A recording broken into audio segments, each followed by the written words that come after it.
ইদারিং যতবার বিয়া দিতে যাইতেছি হুম। মানে ভালো ছেলে পাইতেছি না, হয়তো দেখা যায় ছেলে পাইলো মানে বইলা যা হবে পরে হয় না। আচ্ছা। মানে আমার মনে হয় যে আমার বাড়ির মানুষ হয়তো কোনো খোঁচা কয়, কোনো ঝামেলা করতেছি, এই আচ্ছা। কারণে বলছি যে আমার বোনকে যে বিয়ে করব তার চলার জন্য, তার ভবিষ্যতের ব্যবসা বাণিজ্যের জন্য যা কিছু লাগে ব্যবস্থা আমি করে দিই।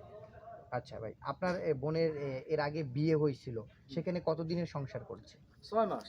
6 মাস সংসার হুম। করেছে।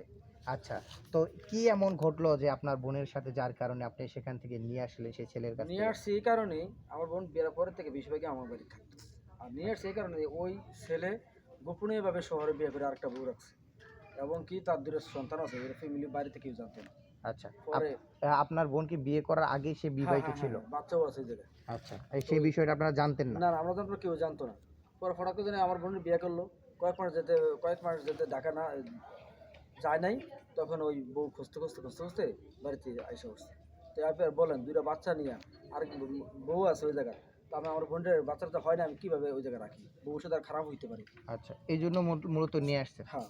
আচ্ছা, আমরা একটু আপুর কাছে যাই। আপু, এই যে আপনার হাজবেন্ড যে আপনাকে না জানিয়ে আরেকটা বিয়ে করেছিল, সেটা আপনি কি জানতে পেরেছিলেন কিনা? জি, আমার মানে ১৫ দিন ২০ দিন এরকম করে আসতো না বাসায়। এমনও আছে মাসও চলে যেত। ৬ মাস, আমাদের তো ৬ মাস ধরে বিয়ে হইছে। ৬ মাসের মধ্যে মনে করেন বাড়িতে আসছে আপনার ২ মাসে আপনার ১৫ দিন পর আসছে। ১৫ দিন পর আসছে। আপনার কি মাইর ধরে এরকম কোনো ঘটনা ঘটছিল হ্যাঁ, কিনা? আমি যদি বলতাম তুমি এত দেশে ঢাকার বাইরে যেয়ে থাকো তাহলে তুমি আমাকে নিয়ে যাও। এরকম কথা বললে সে আমার মাইর করতো। কয় আমার চলার মতো ব্যবস্থা নাই। আমি যে টাকা ইনকাম করি ওইটা দিয়ে আমার হয় না। অনেক নানান অজুহাত দেখাইতো। কিছু বললেই ঝগড়া লাগতো ২-১ কথায় আমার গায়ে হাত তুলতো। পরে ভাইয়ারে জানাইলাম, জানানোর পরে দেখি যে এরকম তথ্য ভাইয়া ওইখানে যা খোঁজ নিছে, নেওয়ার পরে দেখি উনি বিয়ে করছে, বাচ্চা-কাচ্চাও আছে। আচ্ছা। তো মূলত এইজন্য আপনাদের মাঝে মানে ডিভোর্সের ইয়াটা হুম, হইছে, জি। তাই তো? এটাই। এখন ভাই এই যে আপনার বোনকে বিয়ে দেওয়ার জন্য কিরকম ধরনের ছেলে চাচ্ছেন? আমি এমন একটা ছেলে চাই, ছেলে ভদ্র, গরিব হোক সমস্যা নেই, ভদ্র ভালো হোক, যাতে আমার বোনের সে বুঝবো, দেখে শুনে রাখবো, আউল ফলে চলাচল তোরা মদ গাঁজা খাইবো না, এটা থেকে বিরত থাকে, ওইরকম একটা ছেলে আমার দরকার।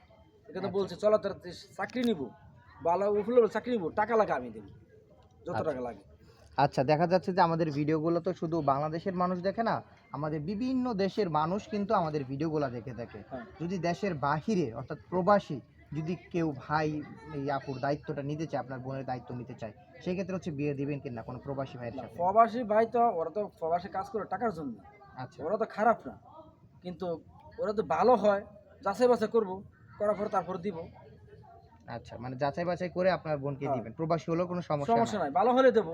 আচ্ছা, দেখা যাচ্ছে আমাদের বাংলাদেশে দেখা যাচ্ছে অনেক ছেলেরা আছে বা তারা এস্টাবলিশ হওয়ার জন্য হুম, দেখা যাচ্ছে যে একটা পন্থা খোঁজে। যে দেখা যাচ্ছে মামু খালু না থাকলে কিন্তু এখন চাকরি হয় না চাকরি হয় না। বা কোনো কিছু করা যায় না টাকা না থাকলে। সেক্ষেত্রে যদি কোনো অবিবাহিত ছেলে যদি আপনার বোনের দায়িত্ব নিতে চায়, ওনার ডিমান্ড যদি থাকে যে ওনাকে আপনার হচ্ছে একটা কিছু করে দিতে হবে, সেই ক্ষেত্রে কোনো সমস্যা আছে কিনা? না না, সমস্যা না। যদি ছেলে ভালো হয়, তার ফ্যামিলি ভালো হয়, ভদ্র হয়, তো সে চাকরির জন্য টাকা লাগবে, ওই চাকরির ব্যবস্থা আমি করে দেবো, টাকা আমি দেবো, আচ্ছা, যদি সে আমার বোনকে মানে। আচ্ছা। আর আবার যদি